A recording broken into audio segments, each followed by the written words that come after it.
Use doubt as data and not as identity.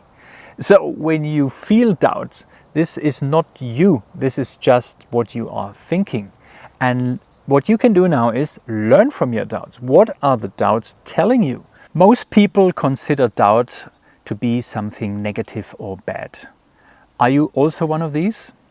Do you feel doubt after your performance? Do you feel doubt sometimes during a match, during a competition, or afterwards? Do you feel doubt when being together with other people? What might they think of you? Are you okay? Do you also feel doubt from time to time after training, maybe? Asking yourself, am I doing this the right way? Am I on the right track? If you feel doubt from time to time and lacking confidence, then this video is for you. And by the end of the video, you should be able to understand the positive aspects on doubt, and also you're gonna have some concrete tips on how you can tackle doubts in the future. First of all, start with one of the greatest in his sport, Rafael Nadal, a tennis idol, what he thinks about doubt. Listen to this. I have doubts every day. It's not about the doubts I think are good, because the doubts give you the possibility to work with more intensity, with being more humble and accepting that you need to keep working hard to improve things. So for sure I have doubts. So what can we actually learn from Rafa Nadal now? What he tells us actually is doubt can be fuel for growth. So especially when we're ambitious and we are athletes and we want to improve, we want to see progress, we want to perform on a high level, it can be very fruitful to have some doubts within us, in our mind. Am I doing enough? Can I train even harder? Do I have to change something or adjust something in my technique?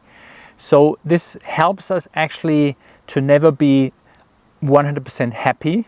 I mean, it's important to be happy at some point when you achieve something or when you see progress, but we shouldn't stay in the comfort zone. So this helps us actually to get out of the comfort zone on a regular basis, because we always want to find something that we can still improve. And doubts are very, very helpful in that sense. The second thing doubts can help us with is it keeps our ego in check.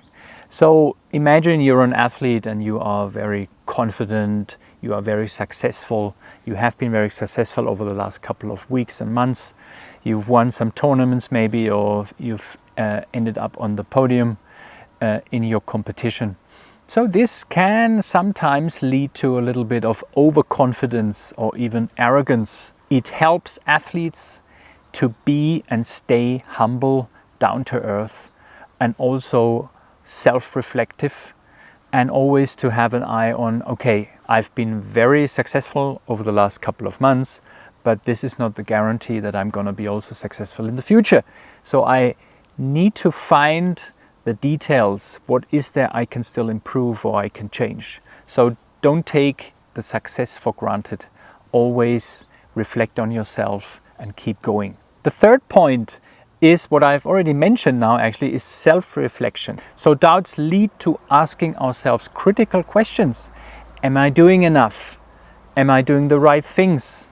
What is it that I can still improve? What am I doing right already? So we have to see the positive and the negative aspects. And this can lead to further progress and breakthroughs in your performance. The fourth point when talking about the positive aspects of doubt is it enhances our toughness. It makes us more resilient. Doubt is something very common actually, that we feel doubt from time to time, and that we are not 100% sure if we are on the right track, if we've done enough, and so on and so forth. And this makes us even tougher. This makes us even more resilient. So regard doubt also as something that builds up, that creates toughness and resilience, especially when you are active in a high performance environment like in sports or in business. So let's move on to some concrete tips how you can use and regard doubt in the future. So what are you doubting actually? Is it your performance? Is it the way you look like? Is it your technique? Is it the way you communicate with other people? So ask yourself, okay, what is it? Write it down and then reflect on it. So use it as data, but don't regard it as your identity. And also ask yourself, what is this doubt actually trying to tell me? So what is it trying to teach me? What can I learn from it? When you have the feeling there are too many doubts around on your mind at the moment, make a list and write down your past achievements, your wins, your successes, your improvements, your progress. So this is going to tackle also this maybe voice in your mind when you have the feeling there are too many doubts around at the moment. By doing this, you counter this negative self-talk and also boost your self-confidence. When saying this, why don't you create something like a mind movie reflecting your past wins and successes? It's your success movie, or maybe a highlight reel that you want to create. And when too many doubts are around, have a look and watch your mental reel or your mind movie so you can tackle your doubts that are around at the moment. Tip number 3, focus on process-oriented goals and not outcome-oriented goals. So as an example, focus on your upcoming training and tell yourself, I'm going to focus 100% on this drill that's coming up. Instead of focusing on where you want to get one day. Maybe you want to be number 1 in your ranking at the end of the year, or you want to be on the podium in the next competition. You don't have 100% influence on that. So by focusing on the process instead of the outcome, this will also help you reduce self-doubt and frustration and fear. Tip number 4, do a daily confidence practice. This could be something like journaling. Ask yourself at the end of the day, okay, what is it that I've done really well today? What was good? What am I satisfied with? And at the same time, ask yourself, what is it that I want to improve maybe tomorrow or do differently?